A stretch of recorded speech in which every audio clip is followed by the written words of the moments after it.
اس طرح اللہ تبارک و تعالیٰ نے بنی نوع انسان کی ہدایت کے لیے ابتدا آفرینش سے دنیا کے وجود میں آنے اور پھر انسانیت کے وجود میں آنے سے لے کر آج تک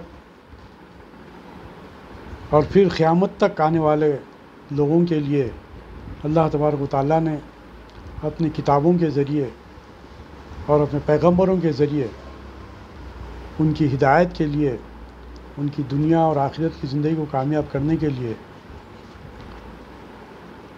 کتابوں کا نزول فرمایا۔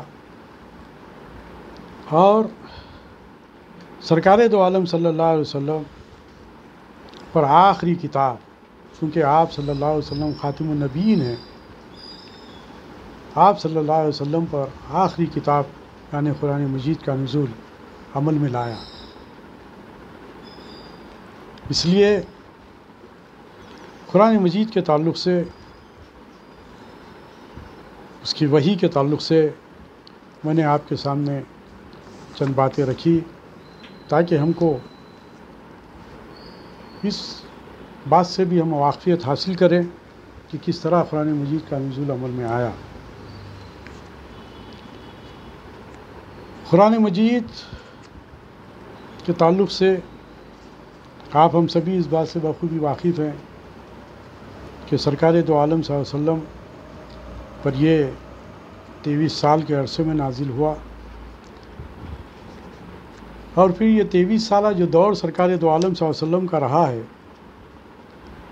13 سالہ دور مکی دور نبوت کا، اور پھر 13 سال کے بعد آپ نے ہجرت فرمائی، مدینہ منورہ کو آپ تشریف لے گئے اور وہاں پر آپ نے اپنی زندگی گزاری۔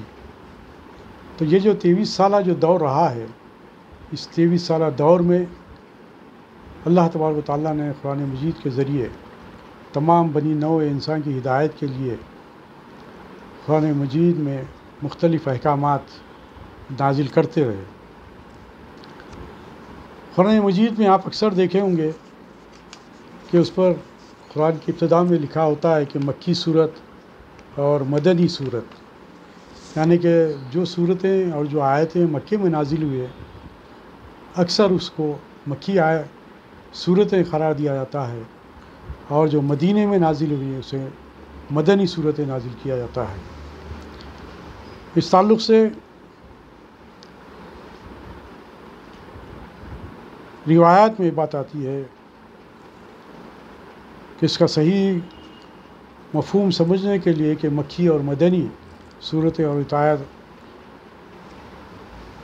آیتیں جو نازل ہوئی ہیں، مفسرین کی اصطلاح میں مکی آیت مطلب وہ آیت ہے جو آپ کے بغرض ہجرت مدینہ طیبہ پہنچنے سے پہلے نازل ہوئی۔ جیسا کہ میں نے کہا کہ مکیہ میں جو آپ نے اپنا 13 سالہ دور گزارا، اس میں جو آیتیں اور صورتیں نازل ہوئی وہ مکی صورتیں اور مکی آیتیں کہی جاتی ہے۔ اسی طرح ہجرت کے بعد مدینہ طیبہ پہنچنے اور مدینہ میں پہنچنے کے بعد جو آیتیں نازل ہوئیں اسے مدنی آیت کا مفہوم کہا جاتا ہے، جو شہر مدینہ میں اتری۔ لیکن یہ مطلب بھی درست نہیں ہے، اس لیے کہ کئی آیتیں ایسی ہیں جو شہر مکہ میں نازل نہیں ہوئی، لیکن چونکہ ہجرت سے پہلے نازل ہو چکی تھی اس لیے انہیں مکی کہا جاتا ہے۔ چنانچہ جو آیات منا، عرفات یا سفر معراج کے دوران نازل ہوئی وہ بھی مکی کہلاتی ہے۔ یہاں تک کہ جو آیتیں سفر ہجرت کے دوران مدینہ کے راستے میں نازل ہوئی ان کو بھی مکی کہا جاتا ہے۔ اسی طرح بہت سی آیات ایسی ہیں جو شہر مدینہ میں نازل نہیں ہوئی مگر وہ مدنی ہے۔ چنانچہ ہجرت کے بعد آپ صلی اللہ علیہ وسلم کو بہت سے سفر پیش آئے جن میں آپ مدینہ طیبہ سے سینکڑوں میل دور بھی تشریف لے گئے۔ ان تمام مقامات پر آیات نازل ہوئے، ایسی آیتیں بھی مدنی کہلائی جاتی ہیں، گو کہ مدینہ میں نہیں لیکن مدینہ سے ہٹ کر سرکار صلی اللہ علیہ وسلم جب سفر پر جایا کرتے اس وقت جو نازل ہوتی ہے تو انہیں بھی مدنی کہا جاتا۔ یہاں تک کہ ان آیتوں کو بھی مدنی کہا گیا جو فتح مکہ یا غزوہ حدیبیہ کے موقع پر خاص شہر مکہ یا اس کے مضافات میں نازل ہوئی۔ چنانچہ آیت قرآن ان اللہ یأمرکم ان تعدوا الامانات الی اہلہا مدنی ہے، حالانکہ وہ مکہ مکرمہ میں نازل ہوئی۔ پھر بعض صورتیں تو ایسی ہیں کہ وہ پوری کی پوری مکی یا پوری کی پوری مدنی ہیں، مثلا سورہ مدثر پوری مکی ہے اور سورہ آل عمران پوری مدنی ہے۔ لیکن بعض مرتبہ ایسا بھی ہوا ہے کہ پوری صورت مکی ہے لیکن اس میں ایک یا چند آیات مدنی بھی آ گئی ہیں، اور بعض مرتبہ اس کے برعکس بھی ہوا ہے، مثلا سورہ اعراف کی مکی ہے لیکن اس میں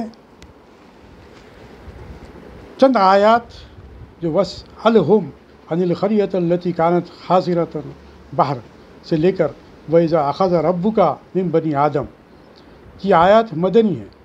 اسی طرح سورہ حج مدنی ہے لیکن اس میں 4 آیتیں وَمَا أَرْسَلْنَا مِن قَبْلِكَ مِن رَسُولٍ وَلَا نَبِيٍّ إِلَّا إِذَا تَمَنَّىٰ سے لے کر عذاب یوم عقیم تک مکی ہیں۔ اس سے یہ بھی واضح ہو جاتا ہے کہ کسی صورت کا مکی یا مدنی ہونا عموماً اس کی اکثر آیتوں کے اعتبار سے ہوتا ہے، اور اکثر ایسا ہوتا تھا کہ جس صورت کی ابتدائی آیات ہجرت سے پہلے نازل ہو گئی اسے مکی قرار دیا گیا، اگرچہ بعد میں اس کی بعض آیتیں ہجرت کے بعد نازل ہوئی ہیں۔ قرآن مجید کا جیسا کہ اس بات سے ہم واقف ہیں اور اس بات کا اظہار بھی کیا گیا کہ تدریجی طور پر آہستہ آہستہ قرآن مجید کا نزول عمل میں آیا ہے۔ اس تعلق سے کہا جاتا ہے کہ حضرت صلی اللہ علیہ وسلم پر قرآن کریم دفعتاً اور ایک ہی دفعہ نازل نہیں ہوا بلکہ تھوڑا تھوڑا کر کے تقریباً 23 سال میں اتارا گیا۔ بعض اوقات جبرائیل علیہ السلام ایک چھوٹی سی آیت بلکہ آیت کا کوئی ایک جز لے کر بھی تشریف لے آتے، اور بعض مرتبہ کئی آیتیں بیک وقت نازل ہو جاتی۔ قرآن کریم کا سب سے چھوٹا حصہ جو مستقلاً نازل ہوا وہ غیر اولی الضرر سورہ نساء کی آیت ہے جو ایک طویل آیت کا ٹکڑا ہے۔ دوسری طرف پوری سورہ انعام ایک ہی مرتبہ نازل ہوئی۔ سارے قرآن کریم کو ایک دفعہ نازل کرنے کے بجائے تھوڑا تھوڑا کر کے کیوں نازل کیا گیا؟ یہ سوال خود مشرکین عرب نے حضرت صلی اللہ علیہ وسلم سے کیا تھا۔ باری تعالیٰ نے اس سوال کا جواب خود ان الفاظ میں دیا ہے۔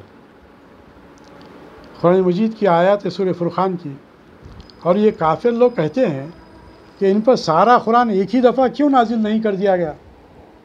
اے پیغمبر صلی اللہ علیہ وسلم، ہم نے ایسا اس لیے کیا ہے تاکہ اس کے ذریعے تمہارا دل مضبوط رکھیں، اور ہم نے اسے ٹھہر ٹھہر کر پڑھوایا ہے، اور جب کبھی یہ لوگ تمہارے پاس کوئی انوکھی بات لے کر آتے ہیں ہم تمہیں اس کا ٹھیک ٹھیک جواب اور زیادہ وضاحت کے ساتھ عطا کر دیتے ہیں۔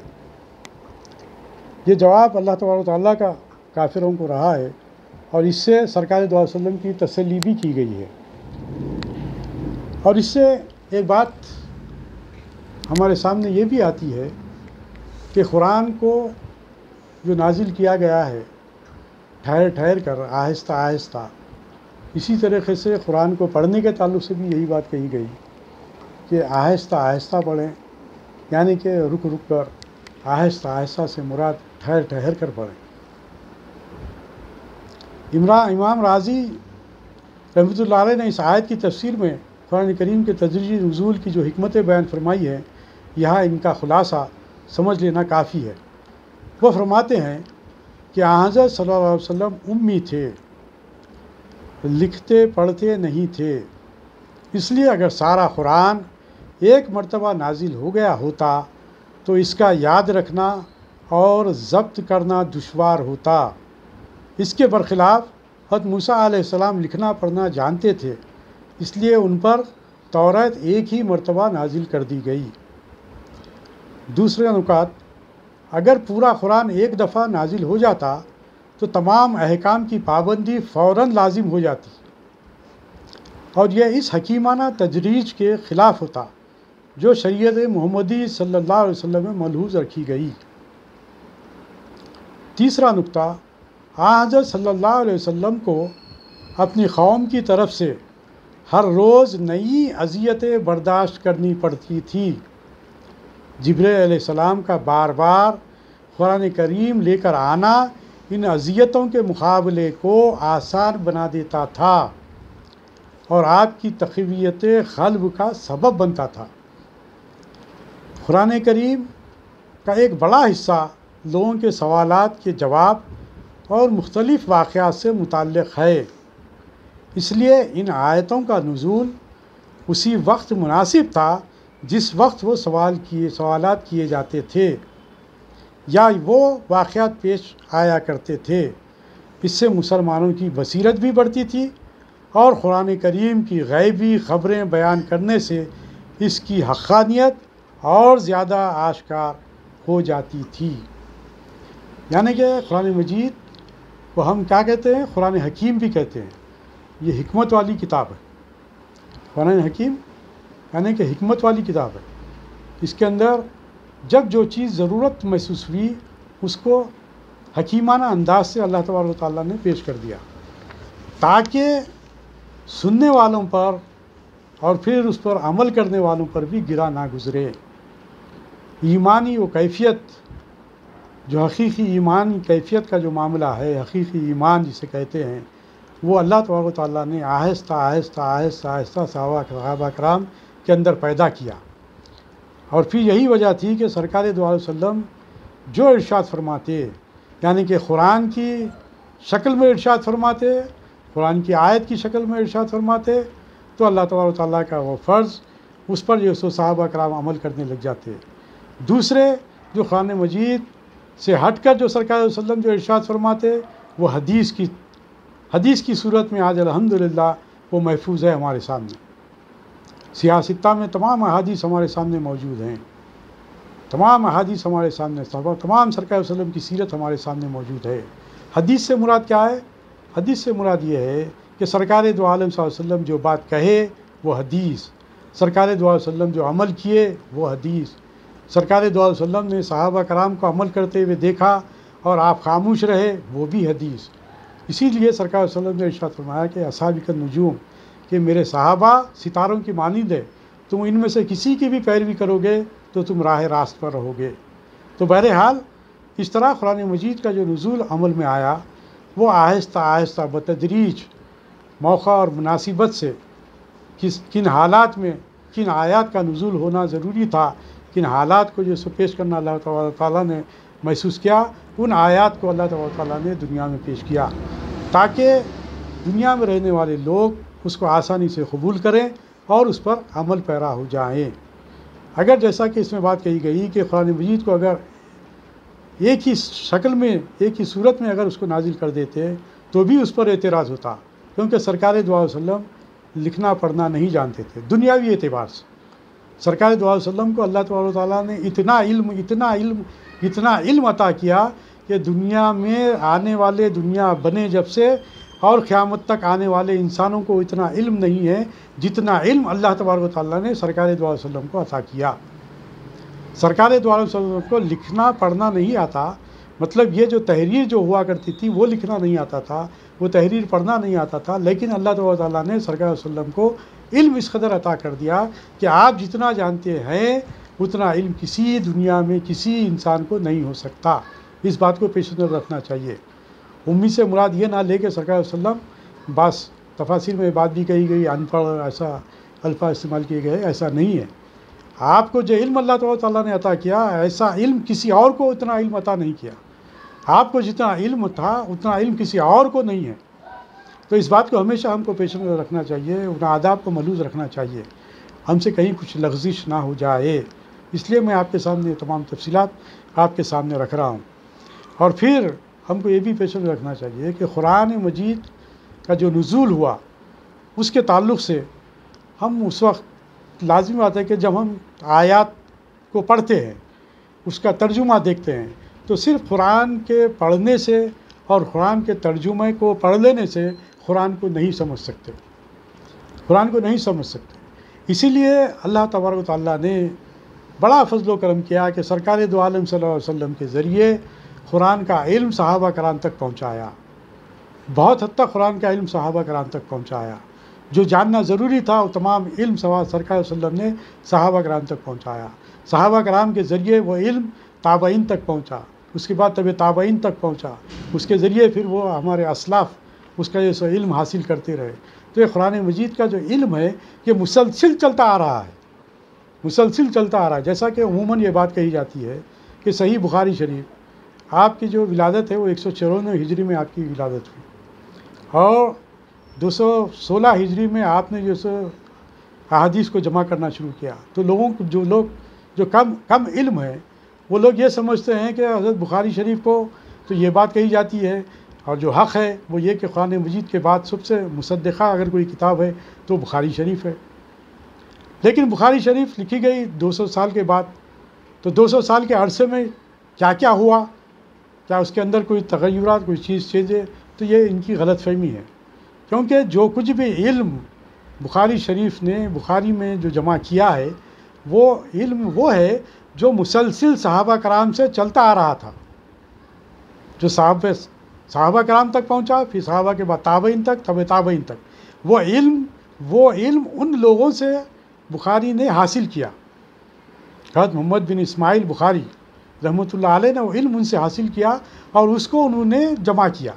تو یہ 200 سال کے بعد جمع بھی نہیں ہے، بلکہ جو ابتدا سے جمع ہوتی بھی آ رہی تھی ان تمام چیزوں کو بخاری شریف میں جمع کیا گیا۔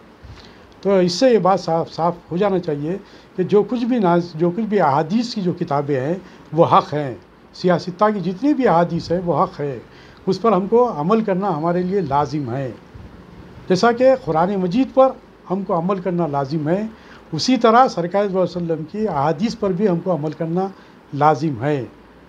جب تک کہ ہم سرکار دو عالم صلی اللہ علیہ وسلم سے بے پناہ محبت نہیں رکھیں گے، جب تک کہ ہم سرکار علیہ وسلم سے عقیدت نہیں رکھیں گے، جب تک کہ سرکار علیہ وسلم پر ہم کامل ایمان نہیں لائیں گے، اس وقت تک ہم کو قرآن مجید کو بھی سمجھنا ہمارے لیے مشکل ہے۔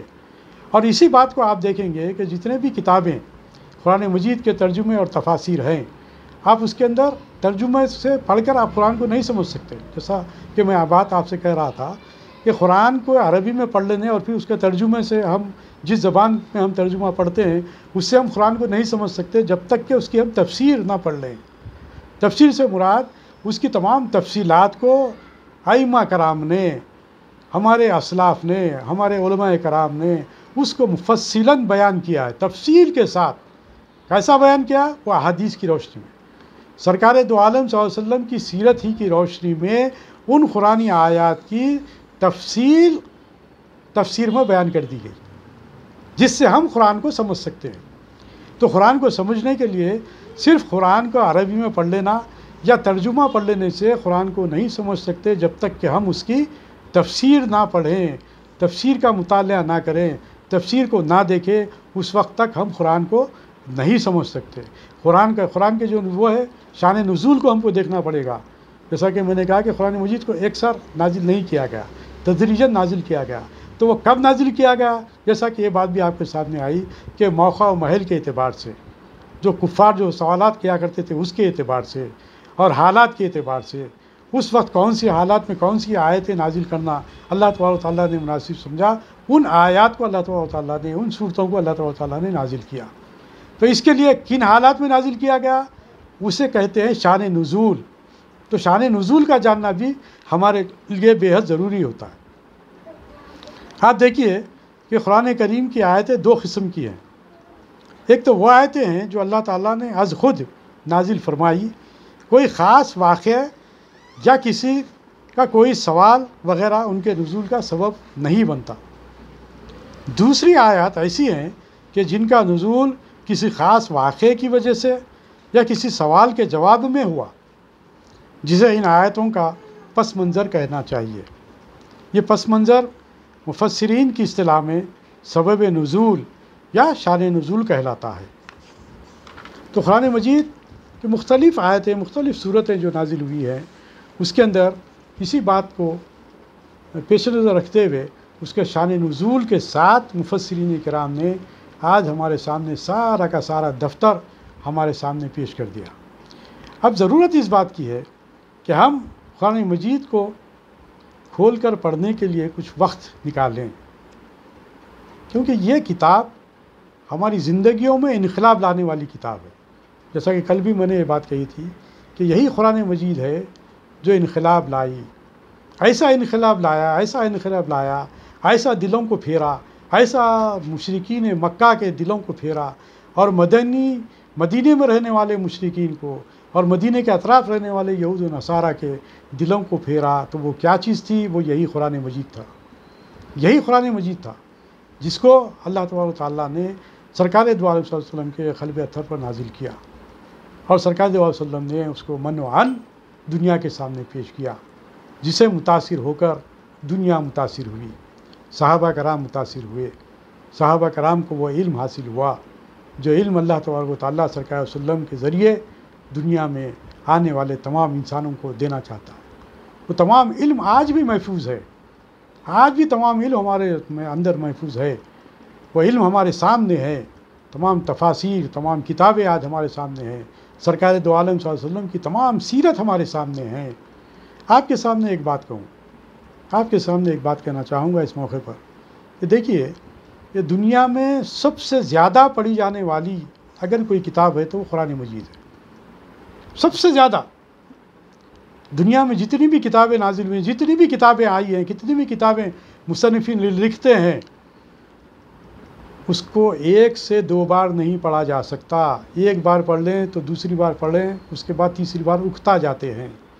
لیکن قرآن مجید کی تلاوت، قرآن مجید، صرف قرآن مجید کی تلاوت دنیا میں سب سے زیادہ کی جاتی ہے۔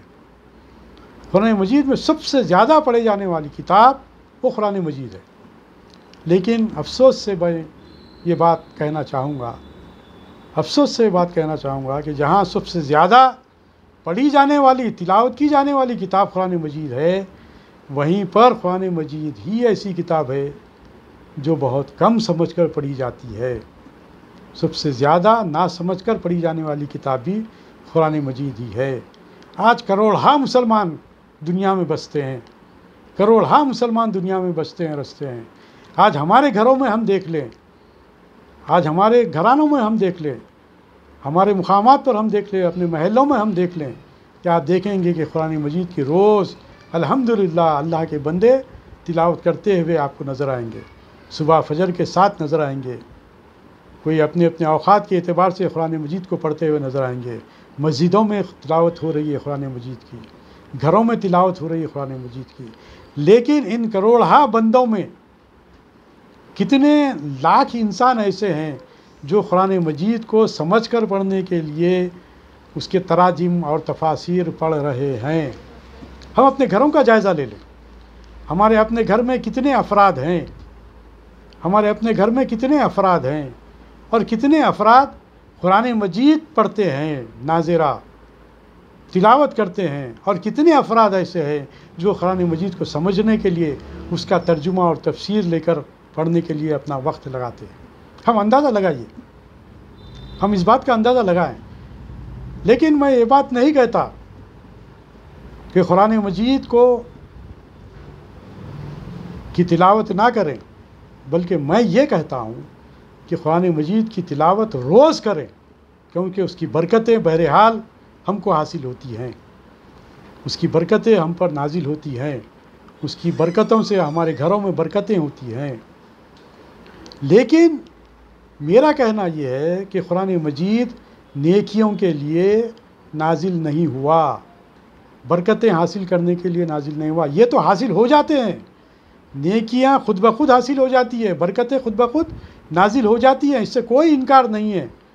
لیکن قرآن مجید کا نزول برکتیں حاصل کرنے یا نیکیاں کمانے کے لیے نہیں ہوا۔ قرآن مجید کا نزول انقلاب لانے کے لیے ہوا، ہماری زندگیوں میں تبدیلی پیدا کرنے کے لیے ہوا۔ قرآن مجید کا نزول جو ہوا ہے اس کو سمجھنے کے لیے ہوا، اس کو سمجھانے کے لیے ہوا، اس کو پڑھنے کے لیے ہوا، اس پر عمل کرنے کے لیے ہوا، اس کو عمل کروانے کے لیے ہوا۔ قرآن مجید کے 5 فرائض ہیں: قرآن کو پڑھنا، قرآن کو سمجھنا، اس پر عمل کرنا، دوسروں کو پڑھانا اور دوسروں کو عمل کرنے کی ترغیب دینا، عمل کرنے کے لیے انہیں تیار کروانا، یہ 5 فرائض ہم پر اللہ تبارک و تعالیٰ نے عائد کی ہیں قرآن مجید کی ضمن میں۔ یہ 5 چیزیں جب تک کہ ہمارے اندر پیدا نہیں ہوں گی، اس وقت تک سماج میں، ہمارے اپنے گھر میں، دنیا میں تبدیلی نہیں آئے گی۔ آج دنیا کے لوگ پریشان حال ہیں، بے چین ہیں، انہیں سکون حاصل نہیں ہے۔ اگر انہیں سکون حاصل ہو سکتا ہے تو وہ قرآن ہی میں سکون حاصل ہو سکتا ہے۔ اللہ بذکر اللہ تطمئن القلوب، کہ قلوب میں اگر سکون حاصل کرنا چاہتے ہیں تو وہ اللہ کا ذکر کریں۔ اللہ کا ذکر سب سے عظیم ترین ذکر کیا ہے، اعلیٰ ترین ذکر کیا ہے؟ قرآن کو اللہ تبارک و تعالیٰ نے نازل کیا۔ قرآن کو پڑھنے سے اس میں کوئی شک و شبے کی گنجائش نہیں ہے کہ سرکار دو عالم رحمت العالمین، شفیع المذنبین، شافع محشر، ساقی کوثر صلی اللہ علیہ وسلم، خاتم النبیین نے اس بات کا ارشاد فرما دیا کہ قرآن مجید کی تلاوت کریں، قرآن مجید کا ایک حرف پڑھتے ہیں تو 10 نیکیاں ہمیں حاصل ہوتی ہیں۔ اور یہی قرآن مجید کو ہم رمضان میں پڑھتے ہیں تو 70 سے لے کر 700 نیکیاں تک اللہ تبارک و تعالیٰ، یا اس سے بڑھ کر نیکیاں ہمیں حاصل کرنے کے لیے اللہ تبارک و تعالیٰ نے ترغیب دی ہے، صلی اللہ علیہ وسلم نے ترغیب دی ہے کہ 70 سے لے کر 700 نیکیاں تک ہمیں حاصل ہو سکتی ہے ایک حرف کے پڑھنے سے۔ اور آپ نے کہا کہ الف لام میم یہ ایک لفظ نہیں، یہ ایک حرف نہیں، بلکہ الف ایک حرف ہے، لام ایک حرف ہے، میم ایک حرف ہے۔ یعنی کہ ایک مرتبہ اگر ہم الف لام میم اگر ہم پڑھتے ہیں تو الف کے 10 نیکیاں، لام کے 10 نیکیاں اور میم کے 10 نیکیاں، اس طرح 30 نیکیاں ہمارے حصے میں شامل ہو جاتی ہیں، ہمارے دفتر میں لکھی جاتی ہے، 30 نیکیاں لکھی جاتی ہے۔ اب آپ اس سے اندازہ لگا لیجئے کہ کس قدر قرآن مجید میں آیات اور جو سو آپ کے حروف جو سو موجود ہیں۔ 6666 آیتیں قرآن مجید میں اللہ تعالیٰ نے نازل فرمائی، اور اس کے کتنے حروف ہیں وہ بھی جو سو موجود ہیں۔ الحمدللہ اتنے حروف پڑھتے ہیں تو اتنی نیکیاں ہمیں ملتی ہیں۔ لیکن کیا قرآن مجید کا نزول نیکیوں کے لیے ہوا؟ اگر ایسا ہوتا تو پھر صحابہ کرام قرآن مجید کو لے کر بیٹھ جاتے، جو جتنا قرآن مجید نازل ہوا اتنا قرآن لے کر پڑھتے بیٹھ جاتے۔ پھر یہ عملی جو زندگی ہے، جہد و جہاد والی جو زندگی ہے، یہ لوگوں تک پہنچانے والی زندگی ہے، جو لوگوں کو ترغیب دینے والی زندگی ہے، اسلام میں داخل کرنے کے لیے ان تک پہنچنے والی جو زندگی ہے، وہ کیا ہے؟ وہ یہی قرآن ہے۔ اسی قرآن کو لے کر سرکار دو عالم صلی اللہ علیہ وسلم مکے کے ایک ایک گلی، ایک ایک کوچے میں پہنچے، ایک ایک بازار میں پہنچے اور یہی کلام مجید دنیا کے سامنے پیش کیا۔ اور اللہ تبارک و تعالیٰ نے جسے پسند کر لیا، جو سعید روحیں تھیں، انہوں نے اس کلام کو قبول کیا اور اسلام میں داخل ہوئے۔ اور جو لوگ صحابہ کرام اسلام میں داخل ہوا کرتے تھے ان پر مصیبتیں ٹوٹتی، لیکن اس کے باوجود یہی قرآن کو لے کر وہ دوسرے اپنے احباب کے سامنے یا دوسرے مکے کے رہنے والے مشرکین کے سامنے اسی قرآن کو پیش کرتے اور سرکار صلی اللہ علیہ وسلم کی سیرت کو پیش کرتے، جس کی وجہ سے متاثر ہو کر ایک لوگ جو ہے سو اسلام میں جوق در جوق داخل ہوتے گئے، اسلام میں لوگ جوق در جوق داخل ہوتے چلے گئے۔ تو یہاں پر جو بات میں آپ کے سامنے جو رکھنا چاہتا ہوں، چونکہ اب ہم درس قرآن کے اب اس کے بعد انشاءاللہ ہم کل سے جو سورہ فاتحہ کا ہم آغاز کریں گے، لیکن ان باتوں کا جاننا ہمارے لیے ضروری ہے کہ قرآن مجید کیا ہے، قرآن مجید کی اس کی اہمیت کیا ہے، اس کی افادیت کیا ہے۔ قرآن مجید کو جب تک کہ ہم کسی بھی کام کو آپ دیکھ لیجئے دنیاوی اعتبار سے بھی، جس کام میں ہمیں فائدہ نظر آتا ہے ہم اس کام کو کرتے ہیں، اس کام کو ہم کرتے ہیں۔ جیسا کہ ہمارے سامنے بات آ گئی کہ قرآن مجید کے ایک حرف کو پڑھنے سے 10 نیکیاں ملتی، ہمارے سامنے یہ فائدہ نظر آ گیا کہ قرآن مجید کو پڑھنے سے اتنی نیکیاں ہم کو حاصل ہوتی ہے، لہذا یہ فائدہ نظر آیا، اس لیے الحمدللہ ہم کیا کرتے ہیں؟ قرآن مجید کو روز پڑھتے ہیں، روز پڑھتے ہیں۔ ہر گھر میں قرآن مجید کی تلاوت لازم ہے، قرآن مجید کی تلاوت برابر ہوتی ہے، اس سے کوئی انکار نہیں ہے۔ ہر گھر میں قرآن مجید کی تلاوت، کہیں پر ماں پڑھتی ہے، کہیں پر باپ پڑھتے ہیں، کہیں پر بچے پڑھتے ہیں۔ اللہ تعالیٰ نے جسے توفیق دی، جس کو وقت دیا، وہ برابر قرآن پڑھتے ہیں، برابر قرآن پڑھتے ہیں۔ لیکن میں یہ کہنا چاہتا ہوں کہ قرآن جو پڑھ رہے ہیں اس سے تو ہم کو نیکیاں اور برکتیں تو بہرحال ہمیں حاصل ہو ہی جائیں گی، لیکن اس کا مقصد جو ہے وہ مقصد ہمیں حاصل نہیں ہو رہا ہے۔ اس مقصد کو ہم کو حاصل کرنے کی کوشش کرنی چاہیے کہ جس مقصد کے تحت قرآن مجید کا نزول عمل میں آیا. قرآن مجید جو نازل کیا گیا اس کا مقصد ہم کو حاصل ہونا ہے. جب تک کہ قرآن مجید کے نازل ہونے کے مقصد کو ہم نہیں سمجھیں گے اس وقت تک ہم جو ہے سو اس سے مکمل طور پر جس قدر ہم کو استفادہ کرنا چاہیے، جس قدر ہم کو فائدہ حاصل کرنا چاہیے، وہ فائدہ ہم حاصل نہیں کر پائیں گے. وہ فائدہ ہم کو حاصل نہیں ہو سکتا جب تک کہ اس مقصد کو ہم نہ جانیں. اس مقصد کو جاننے کے لیے جس کے اندر یہ بات بتلائی گئی کہ صبح اٹھنے سے لے کر رات کے سونے تک کی ساری زندگی کو اللہ تبارک و تعالیٰ نے قرآن مجید میں اور سرکار دو علیہ وسلم کی حیات مبارکہ، سرکار علیہ وسلم کی سیرت میں وہ تمام چیزوں کو اللہ تبارک و تعالیٰ نے پیش کر دیا. تو اس سے یہ بات سامنے آ جاتی ہے کہ اس کا مقصد اگر ہم کو حاصل کرنا ہے تو قرآن مجید کو کھول کر پڑھنا بھی پڑے گا، اس کو سمجھنے کے لیے تراجم بھی پڑھنا پڑے گا، اس کو سمجھنے کے لیے ہمیں تفاسیر دیکھنا پڑے گا. میں کسی ایک ترجمہ یا تفسیر کی بات نہیں کروں گا. آپ کو جو بھی ترجمہ اور تفسیر میسر ہے یا آپ جو مناسب سمجھتے ہیں، میں تو تمام تراجم اور تمام تفاسیر کو حق جانتا ہوں. آپ تمام تراجم اور تفاسیر کو آپ جو مناسب سمجھتے ہیں آپ وہ ترجمہ لیں اور تفسیر پڑھیں تاکہ اس کی مقصدیت تک آپ پہنچ سکیں کہ اس کا مقصد کیا ہے اس کو جانیں.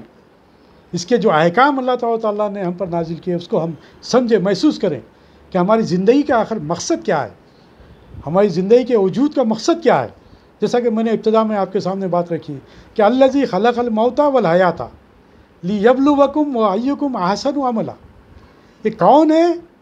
یہ ہماری موت اور زندگی جو رکھی گئی وہ اس لیے رکھی گئی کہ ہم تمہیں آزمائیں. تمہاری آزمائش کے لیے ہم نے یہ موت کو بھی سامنے رکھ دیا اور زندگی کو بھی سامنے رکھ دیا. یہ کون ہے جو اپنی زندگی کو اس طرح گزارے کہ جو نیک عمل کرنے والے ہیں؟ ایکم احسن عملا. یہ تم میں کون ہے جو نیک عمل کرنے والے ہیں؟ تو وہ نیک اعمال کیا ہے اس کو جاننے کے لیے ہم کو قرآن مجید کو دیکھنا پڑے گا، سرکار دو علیہ وسلم کی سیرت کا مطالعہ کرنا پڑے گا. جب تک کہ ہم اس کا مطالعہ نہیں کریں گے، جب تک کہ ہم پڑھیں گے نہیں، اس وقت تک الحمدللہ میں یہ نہیں کہوں گا، کوئی بات منفی انداز میں نہیں کہوں گا، ہم ایمان والے ہیں الحمدللہ، ہم ایمان والے ہیں، ہم ایمان والے ہیں الحمدللہ. یہ ہمارا ایمان ہے، ہم ایمان ہیں.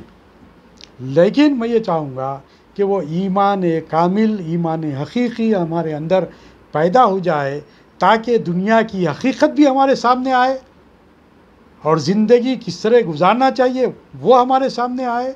پھر ابد الآباد ہمیشہ ہمیشہ رہنے والی بعد مرگ کی جو زندگی ہے، وہ قیامت کی جو زندگی ہے، وہ زندگی ہماری کس طرح کامیاب ہو. اس کے لیے ہم کو ضروری ہے کہ ہم صرف مسلمان نہ بنیں بلکہ مومن بننے کی کوشش کریں. مسلمان تو ہم ہیں الحمدللہ، لا الہ الا اللہ محمد رسول اللہ ہم نے پڑھ بھی لیا، زبان سے اظہار بھی کر دیا اور دل سے مان بھی لیا الحمدللہ. یہ پورا ہمارا کامل ایمان ہے. لیکن اس کے باوجود ایمان کے جو نکات ہے، ایمان کے جو حقائق ہے، اس بات کو ہم کو جاننا ضروری ہے. ایمان کیا ہے، اسلام کیا ہے، احسان کیا ہے، یہ تمام چیزوں کو ہم کو جاننا ہے. جب تک کہ ہم تمام ان چیزوں کو نہیں جانیں گے اس وقت تک ہماری زندگی کامیاب نہیں ہو سکتی. زندگی تو گزر جائے گی.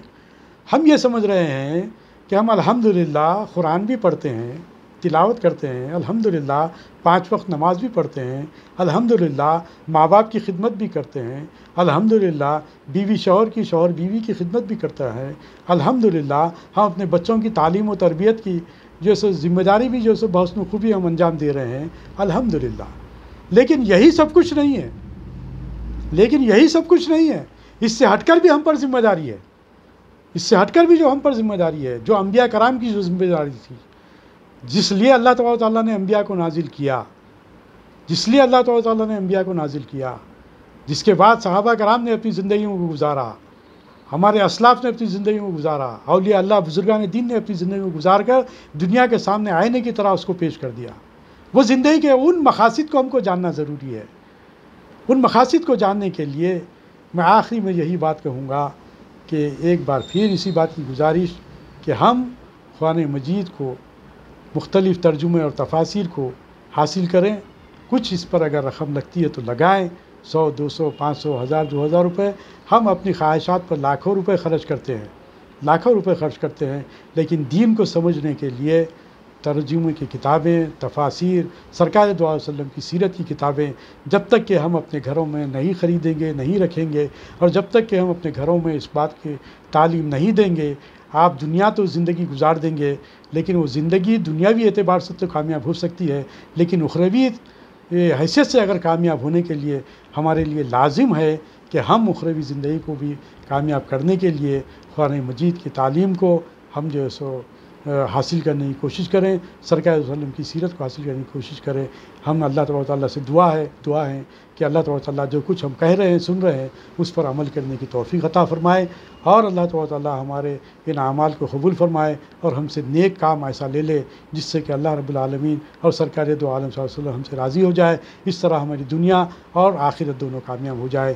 ربنا آتینا فی الدنیا حسنۃ وفی الآخرۃ حسنۃ وقنا عذاب النار بفضل سبحان ربک رب العزۃ عما یصفون وسلام علی المرسلین والحمد للہ رب العالمین۔ یہ مائک کا